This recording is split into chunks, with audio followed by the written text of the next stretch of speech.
Peace be upon you. This is Brother Salih with the Zep Tepe Institute, and once again I'm in Dunleaf Park on I guess Monday morning. I guess this is the 26th of August, and I'm just trying to follow up a little bit. I've been dropping a few clips out there, trying to introduce some information that I think is important, and I just want to continue on and drop one more piece today. What I'm going to talk to you about today is the vibration of the human being. The human being vibrates, and the way he vibrates essentially is through his inhale and his exhale. It is his breath rate. That's the way he vibrates. So when you inhale, you bring oxygen in, and the oxygen comes in and it goes into your lungs, and your lungs feed your blood through the cavities inside your lungs, and it feeds, oxygenates your whole body through the blood flowing through your body, and goes to your cells and so forth. And on the exhale, all the carbon dioxide and toxic poisons that are being released from all the cells exits your body. This is how the human being vibrates. And our ancestors understood a clear science of how to use the breath rate to enter certain levels of consciousness, meaning that they could enter into certain levels of consciousness that was specific for certain things.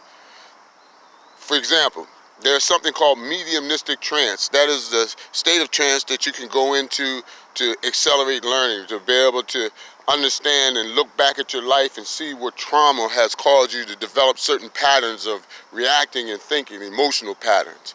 And then there's what we call waking trance, a much deeper trance state, where you actually go away from the external and be totally focused inward.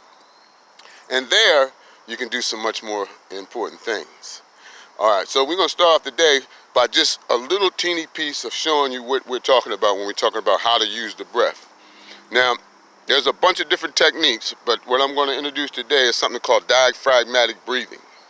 Diaphragmatic breathing is when you learn how to breathe all the way down to the diaphragm. Unfortunately, our society doesn't teach us these things, so most of us breathe shallowly in the chest. And because of that, we get in some oxygen, but we never get rid of all of the carbon dioxide. So we're constantly in a state of not being fully awake. Diaphragmatic breathing, as you learn to do it, it will begin to help you get out of your lungs all the carbon dioxide and get more oxygen into the body, and actually allow you to learn how to extend your breath where it's longer. And you slow it down from the 18th breaths a minute, which makes you an animal, down to slower amounts, 7, 4, 3, and whatever. All right, diaphragmatic breathing is if you put your tongue up to where your teeth meet with your gum and breathe in through your nostrils, and imagine the breath going all the way down and filling up your diaphragm. So let me try to adjust this so you can see a little bit. The first breath would be like this.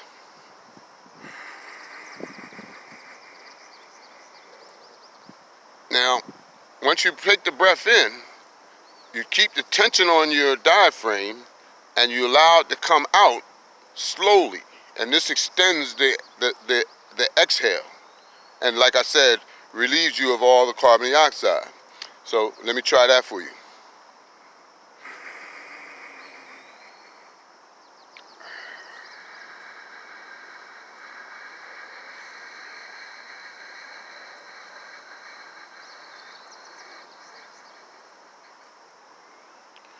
I'm not going to go much further today.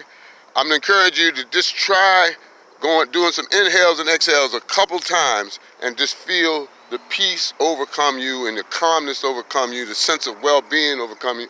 And what you'll actually begin to do is create in your brain changes and in your physiology changes that will lead you into peace. This is Brother Salih, once again from Dunleaf Park, and representing the Zep Tepe Institute, saying peace be with you.